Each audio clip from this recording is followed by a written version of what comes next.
આપણા દેશની શૌર્યગાથા ઓપરેશન સિંદૂરની સફળતાનો ઉત્સવ હવે દેશભરમાં ઉજવાઈ રહ્યો છે। આજે ગુજરાતના છોટાઉદેપુરમાં પણ આ ગૌરવશાળી ક્ષણને યાદગાર બનાવવા એક ભવ્ય તિરંગા યાત્રા યોજાઈ। આ યાત્રા વસેડી ખાતે સાંસદના નિવાસ સ્થાનેથી શરૂ થઈ અને સમગ્ર નગરમાં ફરી। છોટાઉદેપુરની ધરતી આજે દેશભક્તિના રંગમાં રંગાઈ ગઈ છે। ઓપરેશન સિંદૂરની ઐતિહાસિક સફળતાને સલામ કરવા ભારતીય જનતા પાર્ટી દ્વારા આયોજિત આ તિરંગા યાત્રામાં હજારો નાગરિકો જોડાયા હતા। આ યાત્રા વસેડી ખાતેથી સાંસદના નિવાસ સ્થાનેથી શરૂ થઈ પેટ્રોલ પંપ, 4 રસ્તા, club road, library road, Kasba, Kavant road થઈ ગુરુકૃપા એમ સમગ્ર નગરમાં મોટી સંખ્યામાં રેલી યોજાઈ હતી। તિરંગા યાત્રામાં નગરજનોએ ઉત્સાહથી ભાગ લીધો। ઓપરેશન સિંદૂર, જેનો આરંભ 7 મેના રોજ થયો હતો, તે પાકિસ્તાન અને પાકિસ્તાન અધિકૃત કાશ્મીરમાં આતંકવાદી ઠેકાણાઓને નષ્ટ કરવા માટે એક નિર્ણાયક પગલું હતું। આ ઓપરેશન પહેલગામમાં 22 એપ્રિલે થયેલા આતંકવાદી હુમલાનો જવાબ હતો, જેમાં 26 નાગરિકો શહીદ થયા હતા।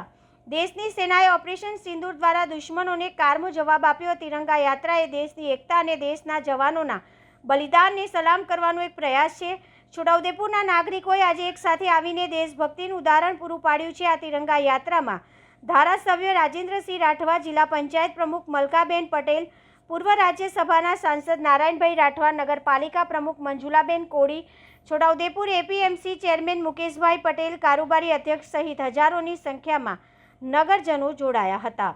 આજરોજ છોટાઉદેપુર નગરની અંદર છોટાઉદેપુરના તમામ ધર્મના લોકો સાથે જોડાઈને જે પહેલગામની અંદર જે નિર્દોષ લોકોની હત્યા કરવામાં આવી હતી એનો જડબાતોડ જવાબ આપવા માનનીય નરેન્દ્રભાઈ મોદી સાહેબ અને ભારતીય સેના એ જે બહેનોના સિંદૂર છીનવાતા અને એ જ નામ આપીને ઓપરેશન સિંદૂર જે રચ્યું છે અને ઓપરેશન સિંદૂરની અંદર જે શહીદો સરહદ ઉપર જે લડી રહ્યા છે એમને સલામી આપવા માટે, એમનો હોસલો વધારવા માટે આજે તમામ લોકો છોટાઉદેપુરની અંદર નગરની અંદર ઓપરેશન સિંદૂરને બિરદાવવા માટે આજે ખૂબ મોટી તિરંગા યાત્રા કાઢવામાં આવી છે અને તમામ લોકોએ ખૂબ સાથ અને સહકાર આપ્યો છે। અને હું ભારતીય સેનાને ખૂબ ખૂબ સલામ કરું છું અને વંદન કરું છું કે એમને આજે નિર્દોષ લોકોની નિર્મમ હત્યા થઈ છે એ તમામ લોકોને આજે ન્યાય અપાવ્યો છે। ભારત માતા કી જય। છોટાઉદેપુર નગર ખાતે છોટાઉદેપુરના નાગરિકો દ્વારા